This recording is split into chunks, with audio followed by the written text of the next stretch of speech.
اور وہاں پہ کیونکہ یہ معاملہ عوامی حمایت سے حل ہوتا ہے. یہ جو جرگہ اس وقت ہو رہا ہے سیاسی جرگہ جس میں تمام سیاسی جماعتیں تمام عمائدین ہیں مشران ہیں اور اس کے بعد وہ بڑا اہم اعلامیہ بھی آنا ہے. اس میں جو دیکھیں سب سے اہم چیز ہے کہ سب کے سب ایک پیج پہ آئے ہیں اور جمہوریت کا جو ہم بات کرتے ہیں نا جو حسن کی وہ آج ہم نظر آیا پہلی دفعہ 3 سالوں میں کہ دیکھیں اپوزیشن کے لوگوں کو وہاں کس طرح احترام سے عزت سے سلوٹ کر یہاں مار اپوزیشن کا ستیانہ. 3 اپوزیشن لیڈر ہی نہیں ہیں تینوں جگہوں پہ اور تحریک انصاف کے بدترین مخالف جس نظام کا حصہ بھی ہیں انہیں بھی ان 20 سیاسی جماعتوں کو سرکاری پروٹوکول گارڈ آف آنر سلوٹوں سے لایا گیا ہے. آج بڑے اہم خطابات ہیں سہیل افریدی کا بھی وہ پورا اسمبلی ہال تو اس وقت فل نظر آ رہا ہے اور اس میں سب سے اہم معاملہ کہ طاقت کا بے جا استعمال یہ بارود ڈرون بمباری یہ تشدد روکنا ہے. ایک پالیسی بنانی ہے کہ ایک دیرپا امن آئے ورنہ 2002 سے خیبر پختونخوا میں جو آپریشن لانچنگ میں 18 بڑے اور 1 لاکھ سے زیادہ انٹیلیجنس بیسڈ آپریشن ہو چکے. 5 آرمی چیف بڑے جرنیل خود قیادت کر چکے ہیں آپریشنز کی. اور جنید اکبر نے کہا آج کھل کر کے آن کیمرہ کہ یہ لانے والا آرمی چیف اور DGISI تھے جو طالبان کو یہاں لائے. انہوں نے کہا جی افغانستان کی قابلیت نہیں ہے ہم بسائیں گے اور یہ وزیر دفاع خواجہ آصف بھی جانتا ہے وہ مان بھی گیا. لیکن آج جو جنید اکبر نے بات کی وہ کوئی سیاسی جماعت نہیں کر سکتی. اس نے کہا آپ کے حکومت خیبر پختونخوا سے اختلافات ہیں اسٹیبلشمنٹ کے آپ ہمارے ساتھ نہیں بیٹھنا چاہتے نہ بیٹھیں آپ ان سیاسی جماعتوں کے ساتھ بیٹھیں ان مشران اور قبائلی عمائدین کے ساتھ بیٹھ کے ان کی کمیٹی میں فیصلہ کریں ہم اس فیصلے پر بھی عمل درآمد کریں گے. اندازہ کریں یہ جواب میں سارا ملبہ محسن نقوی نے جس طرح خیبر پختونخوا پہ کر ڈال دیا کہ جی باجوڑ سے دہشت گرد ہے. ابھی سہیل افریدی کی حکومت کو 20-22 دن نہیں ہوئے اس سے ذمہ دار ٹھہرا رہے ہیں. وہ شفیع اللہ جان نے کہا اس کا جواب کہ یہ تو ناجائز وزیر داخلہ ہے اس کی تو الفاظ کی مذمت ہے. ہم سیکیورٹی فورسز کے ساتھ کھڑے ہیں زبردستی کی مسلط کی دہشت گردی میں ہماری شہادتیں ہو رہی ہیں. اور یہ اسلام آباد کو جو IG جو پریس کانفرنس کر رہا تھا دہشت گردوں کے حملے کے بعد اس کی آپ پہلے کی سنیں تحریک انصاف کو جس طرح یہ للکارتا تھا جیسے پرویز مشرف کہتا ہے وہاں سے ماریں گے جہاں سے نظر نہیں آئے گا. لیکن جب اصل حملہ آور آئے تو پھر ان کے پاس کوئی سیکیورٹی شورٹی نہیں. یہ کہتے ہیں ہمیں کابل میں پتہ ہے کہ کہاں ہے دہشت گرد لیکن یہاں نہیں پتہ. اس IG کو جو آپ کو پتہ ہے قصور میں آپ کو واقعہ ہوا تھا زینب کیسز اور بچوں والا یہ وہاں قصور میں تھا. اسے جب لاہور میں لگایا گیا تو ثانیہ 9 مئی ہوا. اسلام آباد میں آیا تو 26 نومبر کا قتل عام ہوا. اور مزے کی بات ہے ثانیہ مزے کی تو نہیں خیر اللہ معاف کرے ثانیہ مریدکے میں یہ اسی نے اسلام آباد سے فورس بھیجی تھی. اب آپ دیکھیں کہ جہاں فالس فلیگ آپریشن ہو کھرا جا کے انہی IG صاحب سے ملتا ہے اور محسن نقوی ہے اس کے اوپر ظاہر ہے. اور اس کے ادارے کے حالات بھی آپ کو پتہ ہے. نیشنل سائبر کرائم جو بنائی گئی اس میں آپ دیکھ لیں واردات سارے کے سارے افسر اس میں 2 نمبری میں پکڑے گئے. یہ سارے محسن نقوی کے نیچے لگایا گیا ابھی نیا محکمہ. اس میں کیس میں اب وہ جاسم چٹھا نے جو ڈکی بھائی کا کیس عبد الرحمان یوٹیوب جو اب کرتا ہے مشہور ہے بڑا آپ کو پتا ہے اس کو بتایا کہ جرنیلوں کے بیٹے سٹا بازی کر رہے تھے جوئے میں ان پیسے لگاتے تھے اور پیسے جب ڈوب جاتے تھے وہ ڈکی بھائی سے کہتے تھے پیسے تم نکالو. ڈکی بھائی نے آگے سے ظاہر ہے بلا کے ان کی ایک ویڈیو بنا لی اور وہ کسی طاقتور جرنیل کے بیٹے کی نکلی. اس نے پیسے مانگے ڈکی بھائی نے کہا ویڈیو وہ میرے پاس ہے جس کے بعد اٹھا لیا گیا. اب یہ حالات ہے کہ وہ دوسرے ان اداروں کے سربراہان کے بیٹوں کے کہ یہ کرپٹو میں یا ان چیزوں میں مال بنا لیں اپنا حصہ لینے کے لیے وہ بیچ میں جو افسران آئے وہ سائبر کرائم کے وہ پھر قربانی کا بکرا بنا دی. لیکن آج جو اصل معاملہ سرکاری گرد اکٹھے ہو رہے ہیں کیونکہ فیلڈ مارشل کی طرف سے بڑا اچھا حکم آیا جی. حکم یہ ہے کہ مجھے نواز شریف چاہیے ہر صورت میں چاہیے ایوان میں چاہیے اور اس کا ووٹ چاہیے یہ آئے گا لازمی. نواز شریف ضد کر رہا تھا میرے ہاتھ سے تا حیات استثنا نہ دلواؤ میری تھوڑی عزت رکھ لو میں نے بڑے بیان دیے. بیٹی اور بھائی کو انہوں نے کہا مفت میں ہم عیاشی نہیں کرنے دیں گے. مسودہ بھی اردو میں لکھ کے دیا کہ یہ نہ کہ انگریزی میں مجھے پڑھنے نہیں آتا. انہوں نے کہا آنا ہے یہاں سیاسی قبر کھدتی ہے تو خود میاں صاحب پہنچو ہم نواز شریف صاحب 27ویں ترمیم کے لیے ووٹ کے لیے پہنچیں گے.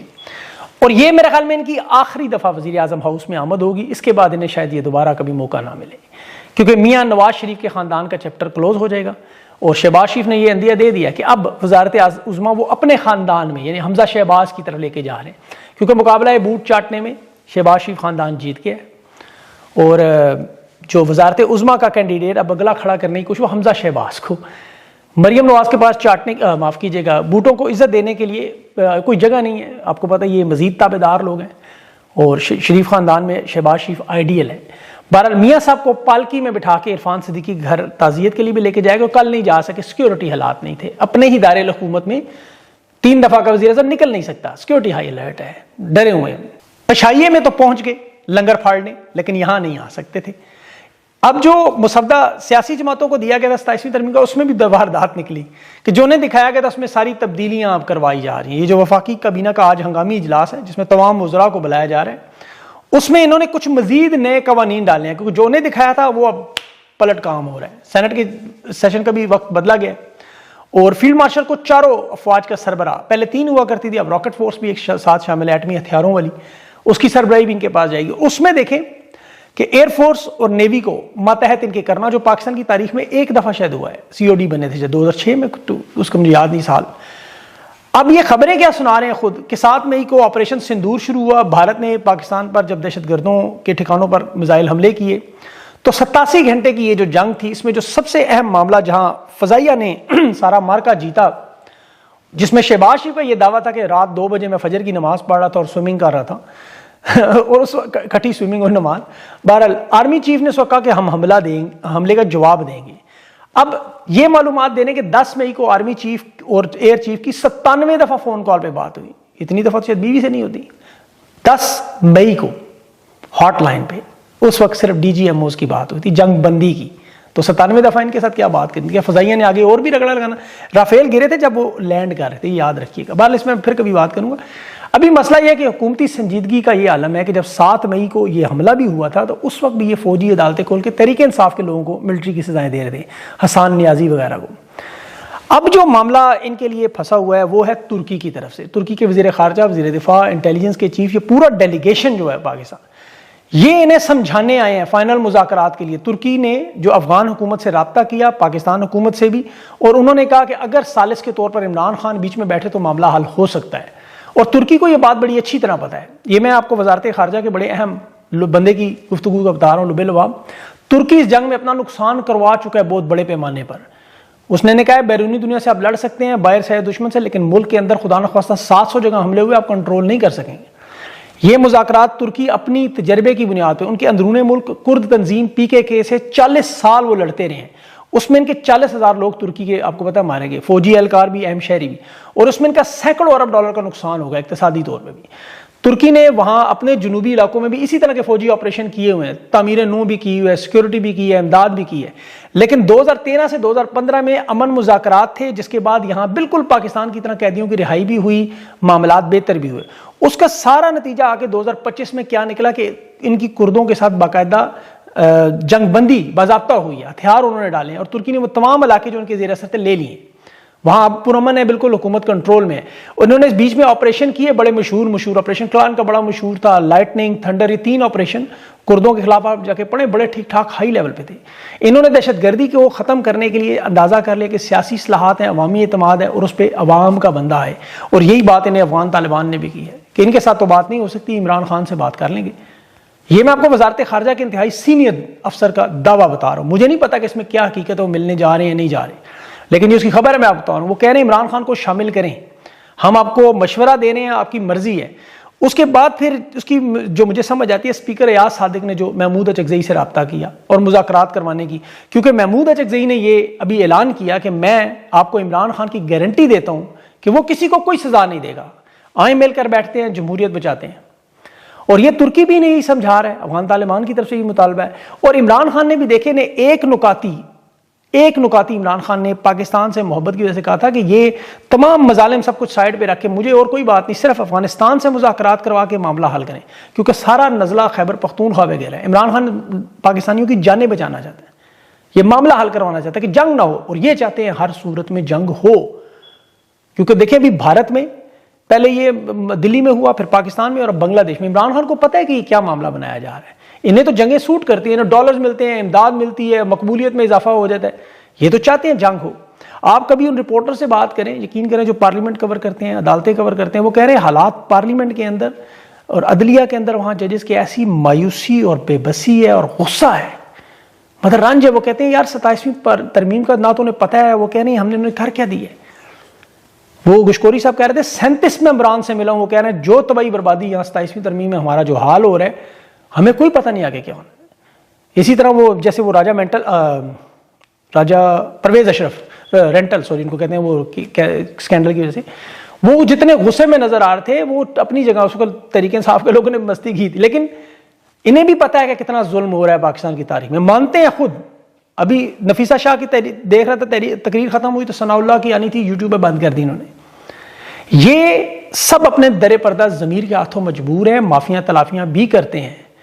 اور اس کی وجہ دیکھیں کہ نون لیگ پیپلز پارٹی کے لوگوں نے عرفان صدیقی کا حال دیکھا. یہ عبرت پکڑنے ہیں کہ آپ جتنے مرضی وفادار ہو، آپ کی کوئی اوقات کوئی اہمیت نہیں اس حکومت ہے. یہ مر بھی جائیں گے آپ، یہ آپ کی خبر نہیں آنے دیتے، اجلاس نہ کہیں منسوخ ہو جائیں. اور اسی سینٹ، اسی اسمبلی میں جہاں دن رات یہ چیختے چلاتے ہیں، کپڑے پھاڑتے ہیں، خاندانی غلامی کرتے ہیں، ان کے لیے وہ سیشن رکوا کے دعا کرنے کے لائق نہیں سمجھا جاتا. ویسے تو اندر سے یہ بھی بے حس لوگ ہیں، اسی نظام کا حصہ دیکھا جائے. ورنہ لاشوں کا ڈھیر میں اسلام آباد میں یہ بھی کل زرداری کے عشائیے میں بیٹھے ہوئے تھے، رنگ برنگے کھانے پھڑکا رہے تھے سارے. اگر ان کے تھوڑی سی عقل ہوتی کہتے نہیں ہم نہیں آئیں گے ادھر. دلی میں دیکھیں دھماکہ ہوا، ان کے صحافی، ان کے سیاستدان حکومت اور انٹیلیجنس داروں کی ناقص کارکردگی پر تنقید کر رہے ہیں. اور اس کی تعریف کون کر رہے ہیں؟ ان کے صحافی، وہ راوی حسن ایوب جیسا بندہ. کہتا ہے دیکھیں بھارت میں سوال اٹھائے جا رہے ہیں کہ 60 کلومیٹر گاڑی سفر کر کے لال قلعے پہنچی کیسے؟ CCTV ناکے، یہ ریاستی ناکامی. اسے پوچھے ذرا پاکستان میں کوئی ایسا سوال پوچھے تو یہی راوی حسن ایوب کہتا ہے سر کھولیں اس کا، کپڑے اتارے اس کے، مخصوص عذابیں لگائیں کرنٹ اس کا، چلائیں گولیاں. یہ خود کہہ رہے تھے، ان کے پڑے وہ سارے، وہ ایک صوبیدار ان کے منیب فاروق، وہ کہہ رہا تھا خیبر پختونخوا میں اگلی حکومت نہیں آئی. یہی چونکہ ڈاکی ہیں، جیسا کہ بچپن میں سنتے ڈاکی آیا، ڈاک آئی، ڈاک آئی. یہ تو وہ پیغام لے کے آتے ہیں. یہ صحافی تو نہیں ہے، صحافی تو ہندوستان میں سوال پوچھ رہے ہیں انٹیلیجنس اداروں سے. یہاں انٹیلیجنس ادارے کہہ رہے ہیں جی کابل میں دہشت گرد کہاں ہے ہمیں پتہ ہے، ہم بتا سکتے ہیں. لیکن اپنے ملک میں گاڑی اسلام آباد عدالت کے دروازے پر آ کے پھٹ جائے، کوئی پتہ نہیں کہاں سے آئی، بندہ کون سے. آخر میں الزام باجوڑ پہ لگا کے 2-4 ڈرون مار کے بندے مار، کیونکہ طاقت ہے ان کے پاس. یہ اس کو استعمال کر رہے ہیں لیکن بے جا کر رہے ہیں. یہ اس کو ملک کو روندنے کی کوشش ہے. ان کے یہی صحافی، یہ حسن ایوب صاحب اور جیسے لوگ جن کا کام وہ عدالتوں کی خبریں سنا دینا، آپ کو پیغام دے دینا ججز کے واٹس ایپ کے آئے ہوئے. وہ کہہ رہے ہیں اسلام آباد ہائی کورٹ سے 2 ججز کو بھی نکالا جا رہا ہے. نکال دیں، ساروں کو نکال دیں. ہم تو کہتے ہیں عدالتوں کے حالات تو آپ کو پتہ ہی ہیں کیا ہے. اب دیکھیں یہ سارے معاملات، جس طرح امن جرگے کا معاملہ ہے، خان سے ملاقات کا جو معاملہ انتہائی اہم ہے، اس میں عمران خان کا پیغام اس ساری صورتحال میں، کل کی جو ملاقات نہیں ہوئی اس میں مسنگ ہے. اب جب تک یہ لنک جڑے گا نہیں آگے معاملہ بڑھے گا نہیں.